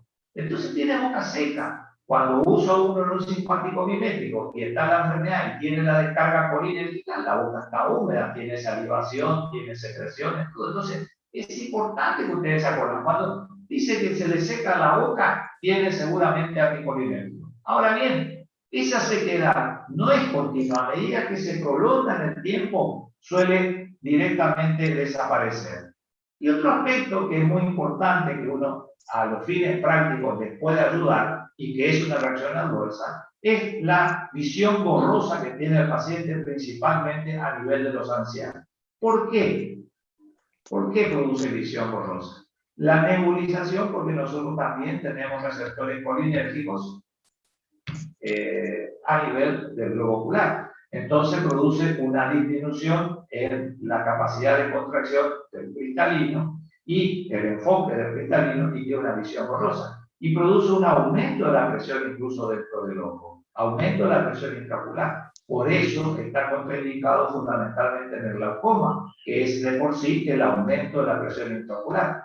¿Eso qué le dice a ustedes? Que un cuidado de enfermería importante del paciente es la correcta aplicación de la máscara. Cuando ustedes le van a nebulizar al paciente, tienen que poner la máscara perfectamente adaptada, como debemos usar el barbijo en esta época de COVID, directamente adaptada a los puentes de la nariz y que cierre perfectamente la cavidad bucal. Porque si realmente dejamos de hacer una mal nebulización, como vemos a veces la pipeta a 10 centímetros de la cavidad nasal, que no sé qué objetivo tiene, como ver el barbijo abajo a nivel del mentón, no sé qué sentido tiene, es importante que sepan que los pacientes ancianos van a tener dificultades de visión. ¿Por qué? Porque se está yendo a estimular receptores que no vienen al caso. ¿Qué más va a producir? Retención vesical. Por eso es que cuando el paciente tiene POC o tiene un asma, fíjense si el paciente orina o no cuando usa estas drogas. Porque tenemos receptores muscarínicos que van a producir ¿qué cosa? La estimulación del cuello de la vejiga. Entonces producen retención vesical. Si uno es anciano, tiene una hipertrofia de próstata, la hipertrofia de próstata ya por sí comprime la uretra. Si a eso le agregamos que la droga se absorbe y produce bloqueo de los receptores que están en el cuello de la vejiga, el paciente va a tener disuria y a veces el paciente no orina. Por eso es que es importante preguntar eso. Y está descrito también que producen cefaleas, producen ansiedad y broncoconstricción excepcionalmente. Yo nunca vi, no hago ya en la actualidad, no uso casi este tipo de drogas actualmente, pero nunca en mi vida, en muchos años que trabajé con esto, nunca he visto que estas drogas hayan producido broncoconstricción, pero figuran en los libros y si figuran los libros es porque así existe. Muy bien, ¿qué cuidado de enfermería? Bueno, ya lo fuimos adelantando algunas cosas. Una de las características más importantes es la correcta aplicación según la vía de administración. Eso es lo más importante en este tema. Ustedes se tienen que familiarizar con los distintos dispositivos que hay. Es decir, tienen que aprender a manejar fundamentalmente un inhalador de dosis de polvo seco. Tienen que aprender a manejar y hacer la técnica correcta de un inhalador de dosis medida por presurización, el aerosol. Tienen que hacer la técnica correcta de la nebulización. ¿Por qué? Por las reacciones adversas. Otra cosa, no aplicar dos dosis el mismo día al usarlo de vida media larga. ¿Qué significa eso? Algo que es común en las enfermedades crónicas es que el paciente se olvide la medicación. Entonces, me olvidé que tenía que nebulizar. Muy bien, si me olvidé que tenía que nebulizar, ¿qué tengo que decir? Que aunque droga me estaba nebulizando. Si es el salbutamol, que era de 4 a 6 horas su acción farmacológica, no hay problema. Pero si yo estaba usando un polvo seco de holodaterol que tiene 40 horas de vida media, o 56 horas en algunos casos, si se olvidó, no puedo decirle que se haga de vuelta una aplicación en el mismo día. Eso significa no aplicar dos dosis el mismo día al usar los de vida media muy larga. ¿Cuáles eran los de vida media muy larga? Muy bien, ¿cuáles eran? Glucopirronio, era el lumeclidil. Eso eran los de vida media muy larga. El tiotropio era de vida media larga y el hipatropio era de vida media corta. Otra característica que tienen que tener es el enjuague de boca por el sabor amargo. Eso el paciente habitualmente lo hace solo, no necesita que ustedes le recuerden, porque le deja como un gusto metálico, un gusto amargo, feo en la boca. Entonces el paciente obviamente que tiene en cuenta eso. Y el último, al nebulizar, evite el escape a los ojos con la correcta técnica, por lo que dijimos. Ahí ven dos casos fundamentalmente, ¿sí? Y el del medio, de una chica, una nenita, que tiene el aerosol con la aerocámara, ¿sí? Y que es la forma más común para los niños, y la nebulización común en los otros dos casos, bien apretada la máscara, fíjense, en el caso último de la derecha, y en el caso mayor, muchas veces no lo tienen que dejar que el paciente lo tenga a 5 centímetros, a 10 centímetros, a 15, como a veces ven. Si tiene el elástico, cosa que ya se pierde en el hospital, tiene que estar perfectamente adaptado, o si no, le tienen que enseñar al paciente que esa es la técnica correcta para evitar cuando usamos anticolinérgicos, para que no tengamos problemas visuales, o el paciente a veces tiene cefalea, no sabemos por qué, se nebulizó mal y es porque aumentó la presión dentro del globo ocular, y esa hipertensión, ese aumento de la presión dentro del ojo, predispone al glaucoma y después no sabemos por qué no se dé la cefalea. Muy bien. Para terminar con el tema de los broncodilatadores, que yo creo que por la hora me voy a quedar ahí y voy a dejar el tema de los corticoides para mañana, las otras drogas, los antileucotriénicos que se usan en el caso de la asma crónica, los nuevos fármacos que se usan. Hay una cantidad de nuevos fármacos que se usan para el mantenimiento, para que no haya crisis, que tienen un costo, por supuesto, elevadísimo de 300.000 pesos. Posiblemente todo eso lo vamos a hacer mañana. Pero vamos a meterle un poquito al tema de las metilxantinas. Las metilxantinas son drogas viejas. Fueron una de las primeras que se empezaron a usar. Y se empezaron a usar por vía sistémica, como el caso del asma, que empezó a usarse allá por 1930, como ustedes ven ahí. Y la teofilina tiene una estructura que es parecida a las otras xantinas. Xantina es el nombre del grupo. En realidad, ¿qué xantina conocemos? La cafeína. Conocemos la teobromina, que es lo que tiene el té, el cacao, el café. Todos sabemos que son de esta familia y todas se administran por vía oral. Tienen una muy leve acción broncodilatadora a las otras.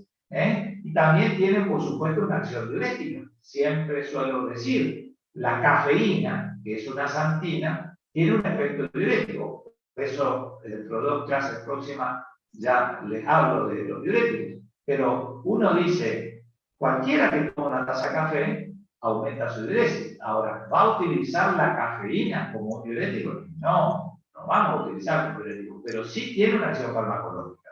El problema con la xantina era el costo bajo. Siempre las xantinas tuvieron un costo bajo. Entonces, por eso se utilizaba mucho. Pero también tenían muchas reacciones adversas. Y hay preparaciones de liberación prolongada. Siempre este tipo de drogas tiene mayor reacciones adversas que los 2 grupos anteriores. Por eso hoy han sido prácticamente desplazados del mercado. Repito, las metilxantinas prácticamente son desplazadas del tratamiento. Pero la aminofilina se administra por vía parenteral y la teofilina se administra por vía oral. Es decir, hay 2 metilxantinas que se utilizan en el tratamiento del asma y del EPOC, que son la aminofilina, que está subrayada, que se administra por vía parenteral, y la teofilina, que es la que se administra por vía, fundamentalmente, por vía oral. ¿Cómo es la farmacodinámica de estas drogas? Tiene acciones farmacológicas. Y fíjense las acciones farmacológicas. Durante muchos años, es una droga que, como ustedes vieron en la diapositiva anterior, se la conoce desde 1930.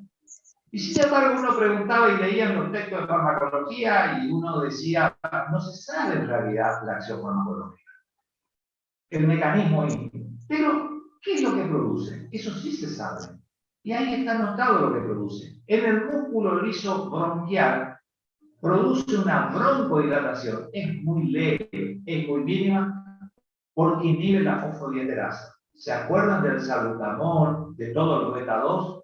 Estimulaban otra enzima, que era la adenilciclasa, ADC, adenilciclasa. Esta inhibe la fosfodiesterasa.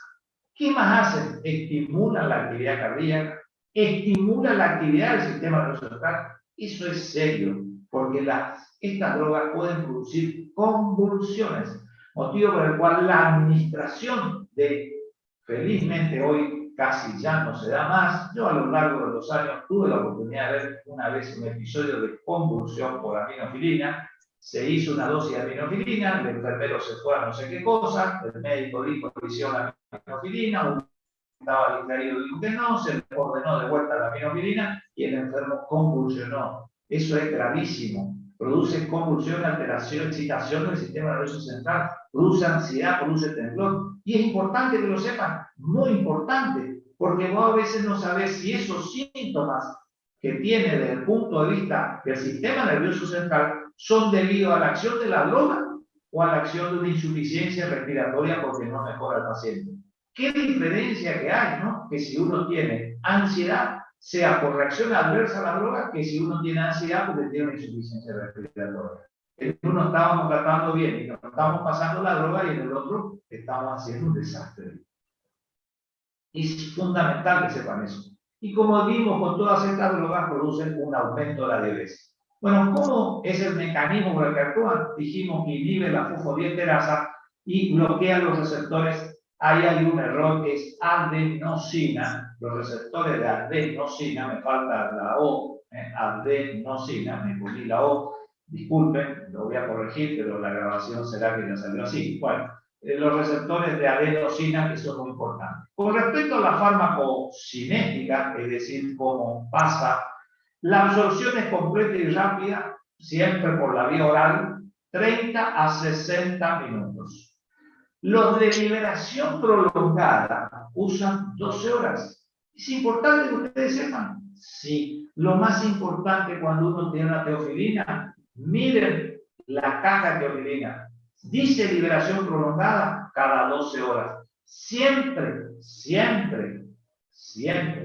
que digan liberación prolongada, díganle no triture, no mastique, tráguelo, deglútalo en forma entera. ¿Por qué? Porque se va a alterar la característica farmacocinética. Una droga que estaba preparada para disolverse y absorberse en una determinada unidad de tiempo, ustedes al romperla y permitir que el paciente mastique, altera la farmacocinética de la droga.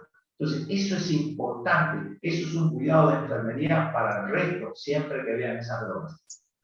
Cuando usan la vía endovenosa, que usan la aminofilina, lo tienen que hacer en forma lenta. Ahora van a ver en la próxima diapositiva una dilución que les puse, cuidado, creo que era en la diapositiva de cuidado de enfermería exclusivamente.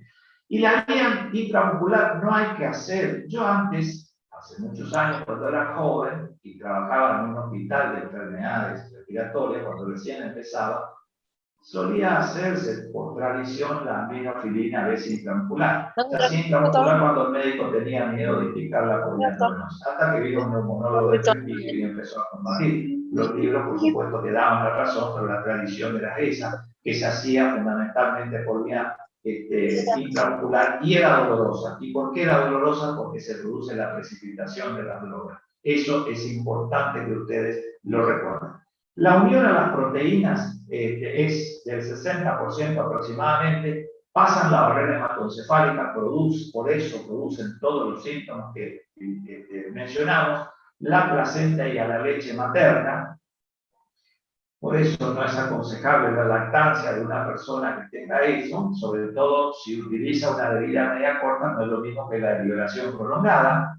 Tienen un metabolismo hepático por el citocromo 1 a 2, es distinto al citocromo 3 a 4, que es el más común, y tienen una eliminación renal como metabolito inactivo en un 90% de los casos y sin metabolizar en un pequeño porcentaje que no es más del 10% de los casos. Estas son drogas que tienen mucha importancia a nivel del hígado.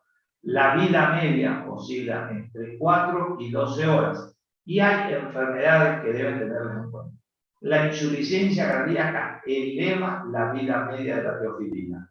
La cirrosis hepática eleva la vida media de la teofilina.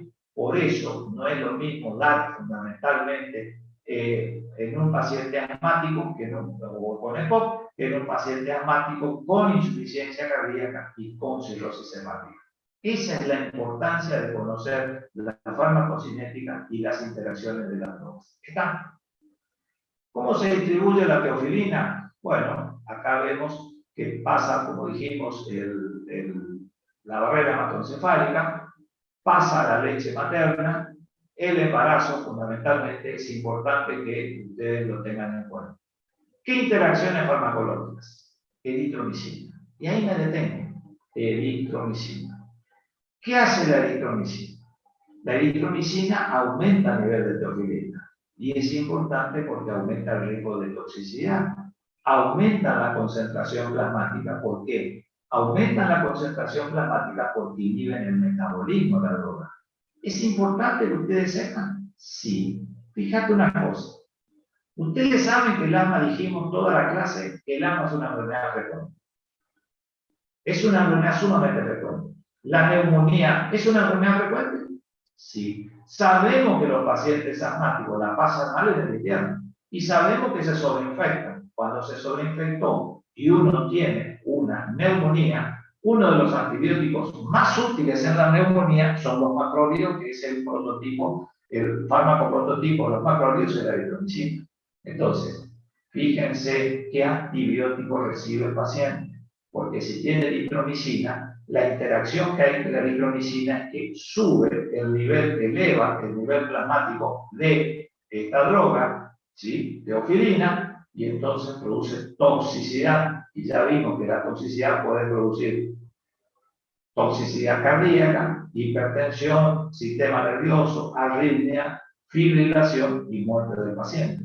Junto con ellas, ¿cuáles? La clindamicina, la lincomicina, ciprofloxacina. Sí, son varias drogas. Por eso es importante que ustedes sepan, por todos estos motivos de las interacciones que tienen a nivel hepático, es que esta familia de drogas prácticamente ha caído en desuso, ya va a llevar casi 100 años, estamos en el 21, y se empezaron a utilizarse en 1930, llevamos 90 años de esto, por eso es que prácticamente se ven muy pocos y hay honrosas excepciones para usar aminofilina.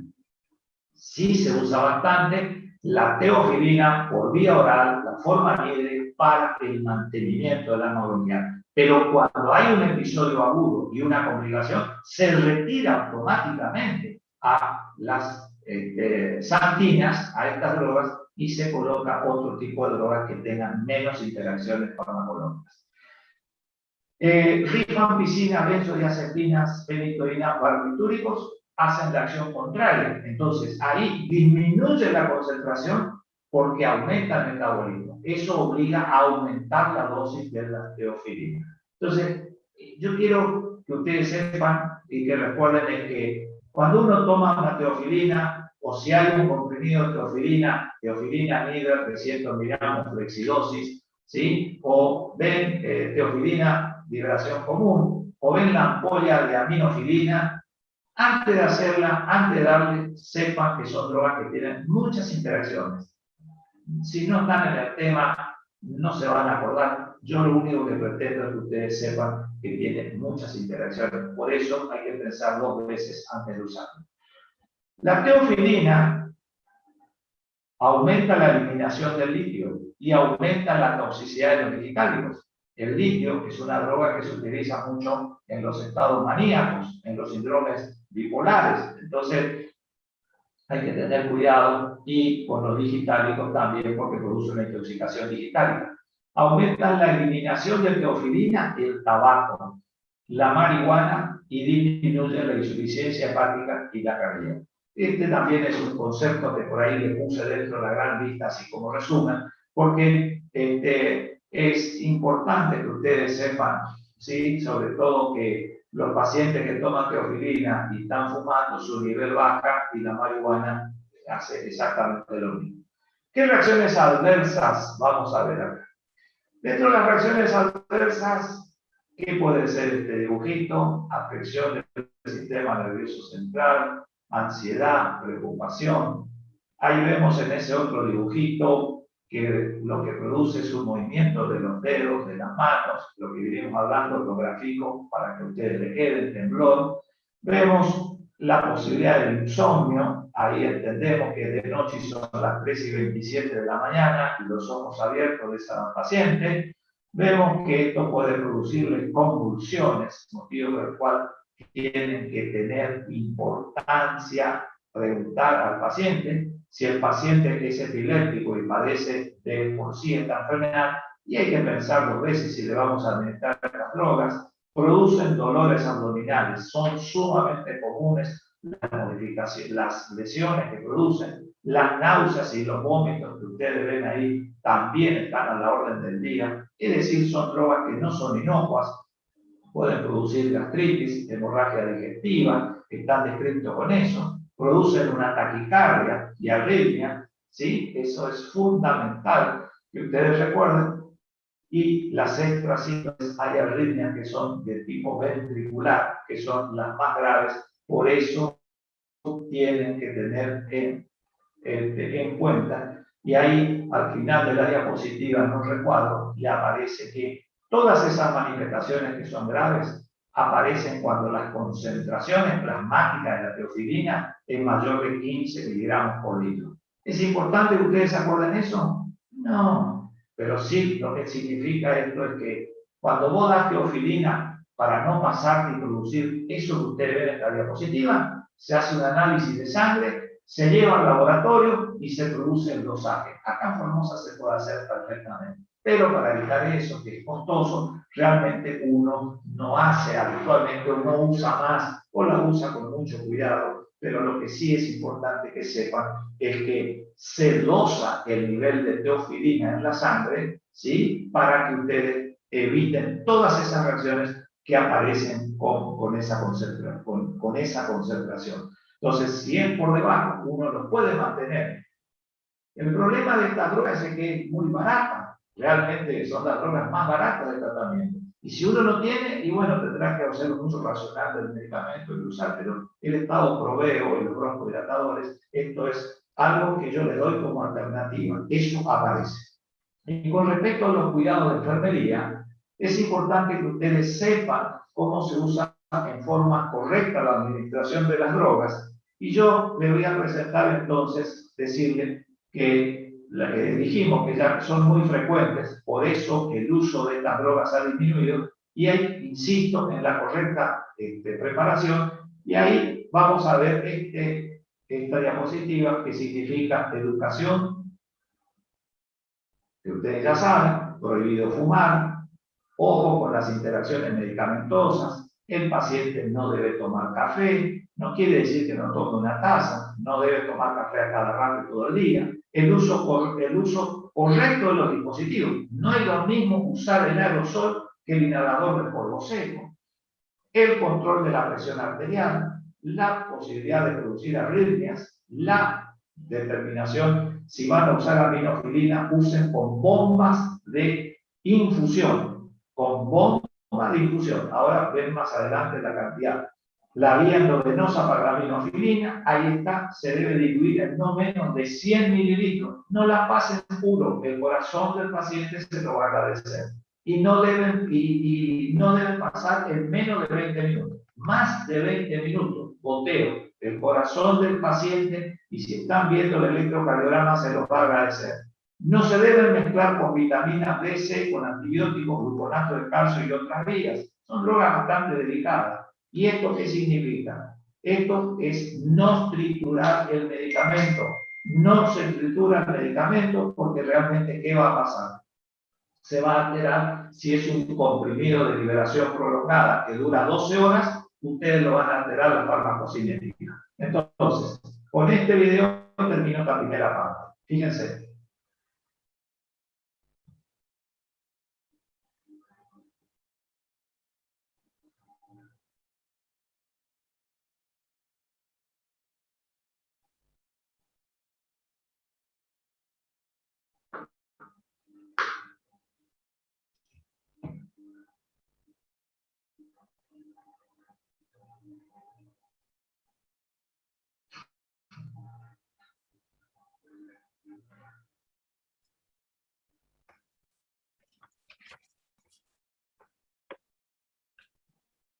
Bueno, como ustedes ven, si no se escuchó bien el audio, lo que hacía el médico, en este caso en la serie del Dr. Howe, que ya salió, es, dado que el tratamiento no era exitoso, le pregunta al enfermo cómo usted usa el inhalador, que es lo que ustedes ven. Entonces, ¿cuál es el mensaje? Si ustedes no escucharon, el mensaje era ese. El doctor Howe le pregunta realmente cómo usa el inhalador, la paciente se enoja, realmente le muestra cómo hace el inhalador como si fuera un perfume, y bueno, quedó claro por qué no daba el tratamiento, y hasta ella la palabra final es cretino, la traducción. Bueno, si no escucharon era eso, lo pueden ver, siempre en las clases se ponen eso, por lo menos yo acostumbro, porque con esto yo les digo, siempre aprendan a manejar fundamentalmente el dispositivo que les toca para hacer un uso racional del fármaco y evitar el daño de los pacientes. Y como ya son 4 menos 10 y son varias diapositivas más, ya les voy a hablar de corticoides mañana a las 2 de la tarde. Voy a tratar de hacerlo antes. Como les puse, el día siguiente, el jueves, voy a dar la primera parte de sangre, el viernes la segunda parte de sangre. El martes que viene es diuréticos, el miércoles diurético, el jueves tutorial, el próximo martes el examen con la misma modalidad, les recuerdo el documento. Y bueno, si hay 2 minutos ahí y alguien me quiere hacer alguna pregunta, adelante y puedo responder, y si no, mañana creo que habrá más tiempo para preguntas. Profe, todo lo que puso ahí en la imagen hoy, ¿eso es lo que nos va a tomar? ¿Cómo? Todo lo que colocó en la primera imagen que puso, todos los temas, ¿esos son los temas en total que nos va a tomar para el segundo parcial? No. Ay, la verdad que no escucho todo entrecortado, no sé qué me preguntan. ¿Podés hacerlo más pausado a ver si escuchan? No, es desde la unidad 8. ¿Desde qué unidad hasta qué unidad unidad nos es? va para el segundo parcial? El parcial entran todas las unidades después del primer parcial. En el segundo parcial entra lo que vimos después del primer parcial. O sea, entra hasta diuréticos. Perfecto, profe, gracias. Profesor, yo quiero tener clara una situación. Cuando hay una crisis de asma, se utiliza el salbutamol, pero para tener el mantenimiento de una asma controlada, sería el tarbutamol, el fenoterol y el clenbuterol. Para una crisis de EPOC se utiliza el salmeterol y formotemol. Para la crisis, o sea, me refiero, estoy entendiendo que la crisis es el salbutamol para el asma, y en el caso de la EPOC es el salmeterol, o son las que son de vida larga, ultra larga, las 3 últimas. A ver, las 3 últimas, olodaterol, bilaterol. Son para la crisis del EPOC. No, el EPOC no tiene crisis. El EPOC es una enfermedad crónica, progresiva, evolutiva, que merece un tipo de tratamiento. El paciente está estable con esta medicación.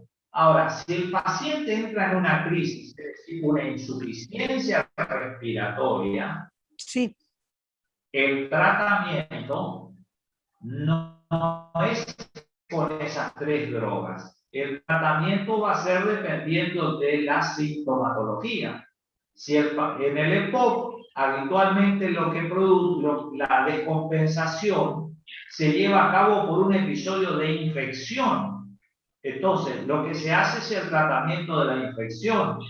Se agregan corticoides, se hacen cultivos de esputo para hacer el tratamiento antibiótico, se hace ejercicio de kinesiología para tratar de ayudar recambio de oxígeno, la ventilación del paciente. No es lo mismo la exacerbación o las causas de insuficiencia respiratoria en el EPOC que en el asma bronquial. Son distintas. Estas drogas, olo, bilanterol, son para el tratamiento crónico y ahí se usan asociados a esas drogas que vimos que también son de vida media larga, glucopirronio, umeglitrino. Si el paciente estando con eso hace una insuficiencia respiratoria, lo más probable es que no sea por lo mismo que en el asma, sino porque tiene una infección. En cambio, en el asma, lo más común es que sea o porque abandonó la medicación y como tenía vida media corta, ¿sí?, el paciente queda librado de su evolución natural. Eso no sucede con el EPOC porque tiene una vida media larga esas drogas. Entonces, ese ítem de suspensión de la medicación en el EPOC no ocurre porque estábamos usando vida media larga. ¿Me explico? Ok, ahora sí entendí. Y otra duda, profesor, cuando estaba hablando del salmeterol, dijo que era indicado para el asma nocturna, mas sin embargo, no como algo, como mantenimiento diario, porque decía que no 2 veces al día. O sea, esa no se puede usar como mantenimiento, pero sí para que pueda dormir el paciente solamente. No, se puede, a ver, en el EPOC se usa como parte del mantenimiento cuando está controlado. En el asma bronquial trata de no darse salmeterol, salvo a la noche solamente para que el paciente no necesite la nebulización. ¿Me explico?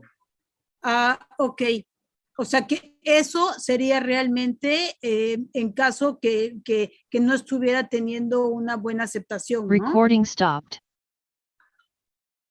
¿Cómo decís? Sí, sí, ahora sí entiendo. Lo que pasa es que es solamente de noche y si es para evitar la nebulización. Claro, o sea, a ver, si el paciente entra en una crisis asmática en este momento y está en el hospital, vos le vas a usar salbutamol. Vos sabés que 4 a 6 horas el paciente no va a tener más salbutamol. Vas a repetir, son las 4 de la tarde, vas a repetir a las 10 de la noche. El paciente puede no mejorar. Si mejora, a las 2 de la mañana tendría que hacerle una nueva nebulización. Claro. En ese caso esperás. Ahora, si es de día y empezó el paciente a las 8 de la mañana, le nebulizaste a las 12, le nebulizaste a las 16, le nebulizaste a las 20, le nebulizaste a las 24, las 24 horas podés usar vida media larga para seguir al otro día a las 8 de la mañana. A eso se refiere. Ahora sí ya me quedó claro. O sea, sí, ya entendí. Depende, o sea, yo te doy el concepto general, pero depende del caso en particular y de la hora. O sea, no es lo mismo a esta hora que le hacer 2 nebulizaciones y si no le pasó, yo le diría a las 2 de la mañana, despiértese, le hago salbutamol. Y a las 6 de la mañana, despiértese y le hago salbutamol. Pero si empezó a las 8 de la mañana y vos llegaste a las 24 horas y el paciente está bien y no tiene más de 6 horas, y ahí le hago un pack de salmeterol y estoy cubierto. ¿Me explico? Sí. Gracias. No, de nada. Bueno, como ya son no sé si este mismo Zoom usan para otra clase, doy por cerrado esto y mañana a las 2 de la tarde los espero. Vamos a completar esta clase y vemos cómo salió la grabación. No sé si algún alumno creo que iba a grabar, yo intenté grabar, no sé, vamos a ver cómo sale la cosa. O si no, buscaré alguna forma para hacerle llegar el video. ¿Está? Ok, gracias. Chao, hasta luego. Hasta luego, profesor.